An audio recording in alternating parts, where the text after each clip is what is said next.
Halo, Assalamualaikum warahmatullahi wabarakatuh. Jumpa lagi dengan Minjobs di sini. Nah, di sini Minjobs pengen bantu teman-teman nih yang lagi daftar seleksi P3K atau pegawai pemerintahan dengan perjanjian kontrak. Pasti banyak banget di sini kamu yang lagi nonton ini, pasti kamu sedang berjuang untuk bisa lolos tes P3K ya, di jabatan apapun seperti itu. Nah, di seleksi P3K itu sendiri itu ada 3 sampai 4 tes seperti itu. Salah satunya adalah tes manajerial. Yang lain itu ada teknis sesuai bidang jabatan yang kamu pilih dan juga sosial kultural. Terus kadang ada yang wawancara juga.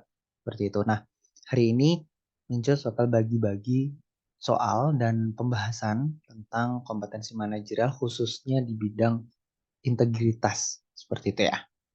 Nah, apa aja sih soalnya, tipe soalnya, dan juga pembahasannya seperti itu. Jadi ikutin sampai selesai karena di akhir nanti Ninja bakal bagi link untuk belajar Bimbel gratis. Seperti itu. Nggak bayar. Seperti itu. Jadi Ninja ingin bantu kalian semoga yang nonton ini bisa lolos tes P3K tahun 2023 dan tahun-tahun selanjutnya. Amin.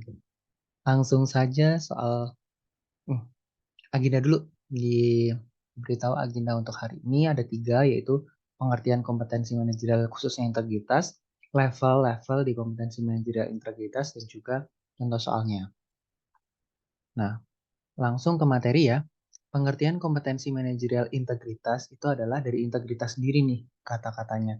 Adalah konsisten berperilaku selaras dengan nilai norma etika di sebuah organisasi gitu. Jadi kata kuncinya ini ya, nilai norma etika di sebuah organisasi seperti itu. Jadi sesuai gitu perilakunya.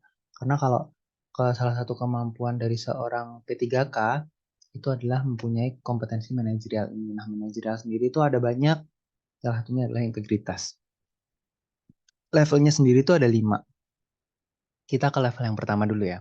Kompetensi manajerial integritas level pertama. Bertingkah laku sesuai dengan perkataan dan berkata sesuai fakta. Yang kedua, melaksanakan peraturan, kode etik organisasi dalam lingkungan kerja sehari-hari pada tataran individu. Jadi level 1 itu level yang paling dasar gitu. Tatarannya individu. Tidak menjanjikan sesuatu yang bertentangan dengan aturan organisasi. Seperti itu ya. Ingat-ingat, contoh soalnya biasanya seperti ini. Bagaimana Anda merespon ajakan rekan kerja terhadap ajakan keluar di saat jam kerja gitu. Jadi soalnya itu lebih seperti nggak ada benar salah sih sebenarnya ya. Jadi kayak kan terserah kita sebenarnya mau seperti apa orangnya ya gitu. Cuma kira-kira yang sesuai dengan tadi integritas itu yang mana gitu kan. Tadi selaras ya dengan etika norma seperti itu. Kira-kira yang mana? Apakah yang A, saya ikut selama tidak ada pekerjaan yang harus dikerjakan. B, saya ikut karena teman saya ikut. C, saya tidak ikut karena mengikuti peraturan di organisasi, tidak keluar di jam kerja tanpa keperluan dinas. D, saya tidak ikut karena itu merupakan hal tercela. Atau E, saya tidak ikut karena saya tidak suka perilaku rekan kerja saya. Nah, jawabannya itu kan pasti kita cari yang bagus ya. Tapi ada nih yang mirip-mirip gitu dan pasti bikin bingung gitu. Nah, cara menentukan jawabannya apa? Balik lagi ke materi yang tadi ya. Jadi, kamu harus pahami dulu materi yang tadi itu tentang apa kayak gitu. Nanti bisa di sini. Kira-kira jawabannya apa? Ya, benar. Jadi yang C ya. Kenapa kok nggak yang E nih? Karena kan sama-sama nggak ikutnya, patah yang D gitu.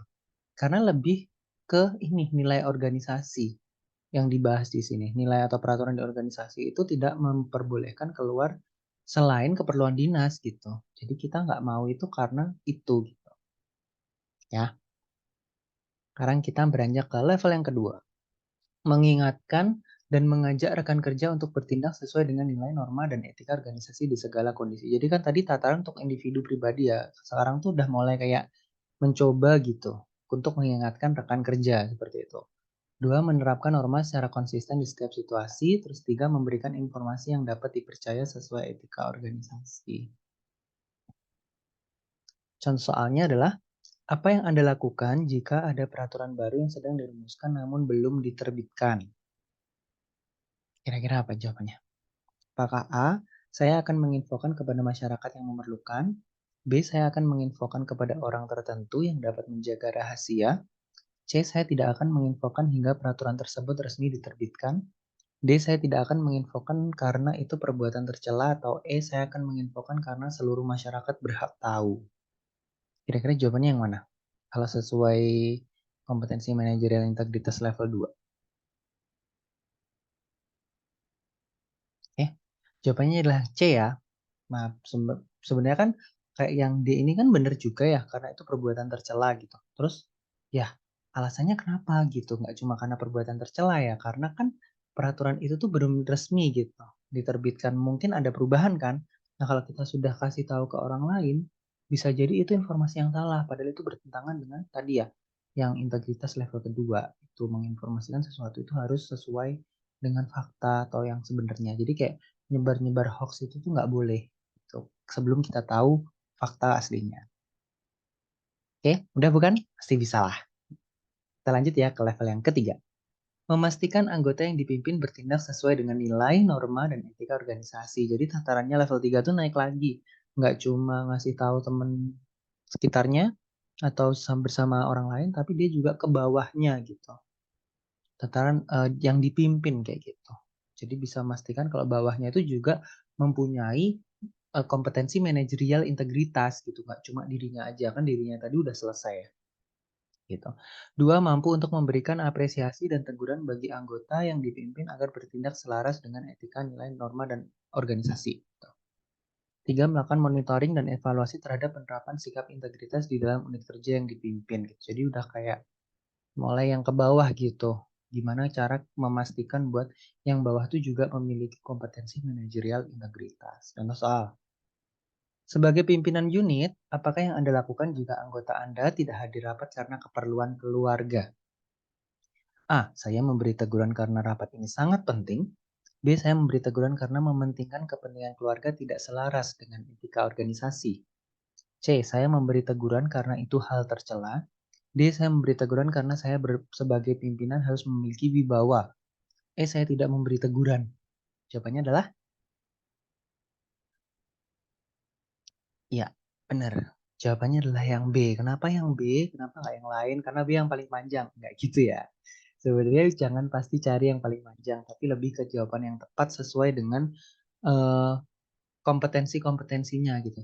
Tapi kan nanti kalau soal kita nggak tahu dia yang manajerial atau dia yang integritas atau yang mana gitu.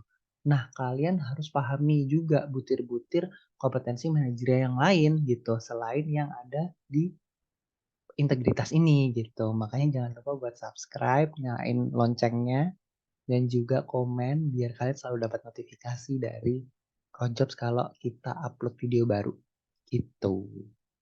Nah, ini kenapa yang B? Karena tadi ya, dia lebih kepada bisa memberi teguran seperti itu. Atau bisa mengingatkan siapa yang dipimpin gitu. Karena kan veteran kalau level 3 dia sudah harus bisa memastikan yang bawah itu juga memiliki kemampuan yang sama kan. Seperti itu. Baik lagi ini kata kuncinya juga ya, etika organisasi. Nah, sekarang ke level 4. Menciptakan situasi kerja yang mendorong seluruh pemangku kepentingan mematuhi nilai norma dan etika organisasi. Dua, mendukung dan menerapkan prinsip moral dan standar etika yang tinggi, serta menanggung konsekuensinya. Tiga, berani melakukan koreksi atau mengambil tindakan atas penyimpangan kode etik atau nilai-nilai yang dilakukan oleh orang lain pada tataran lingkup kerja setingkat instansi, meskipun ada resiko. Contoh soalnya, apa sikap Anda jika atasan meminjam uang kegiatan untuk keperluan anaknya yang masuk rumah sakit? Nah, itu agak urgent juga ya, gitu.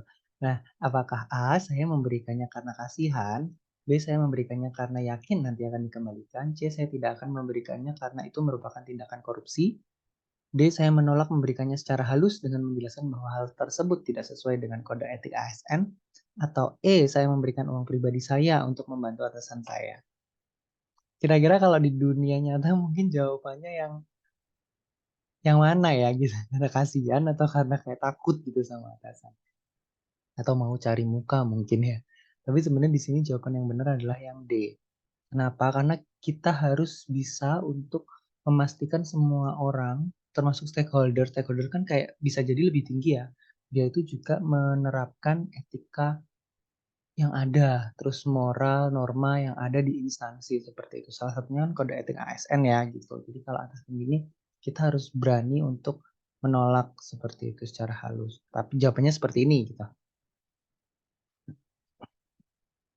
Yang kompetensi yang paling tinggi levelnya level 5 untuk manajerial integritas, mempertahankan tingkat standar keadilan dan etika yang tinggi dalam perkataan dan tindakan sehari-hari yang dipatuhi oleh seluruh pemangku kepentingan pada lingkup instansi yang dipimpinnya. Menjadi role model atau keteladanan dalam penerapan standar keadilan dan etika yang tinggi di tingkat nasional.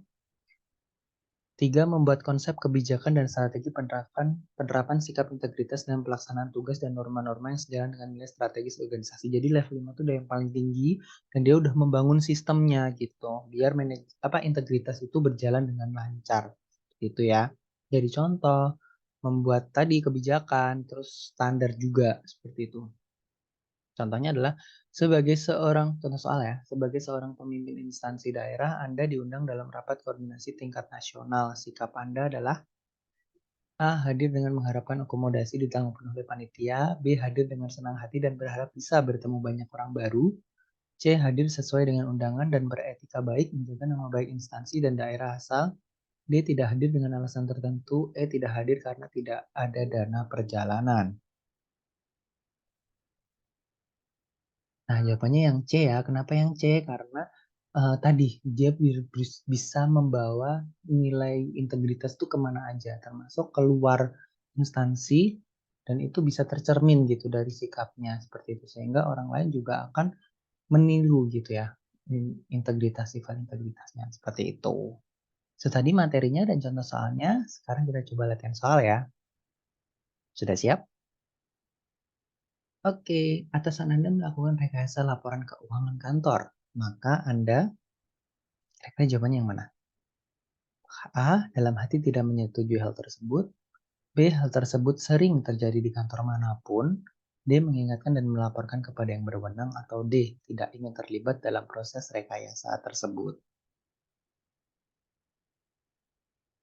Oke, jawabannya yang C ya. Karena mengingatkan dan melaporkan kepada yang berwenang. Karena ini kita harus berani ya untuk mengingatkan dan melaporkan kepada yang berwenang. Karena memang kan salah ya. Kalau salah sesuai dengan etika, nilai norma ya harus diingatkan gitu.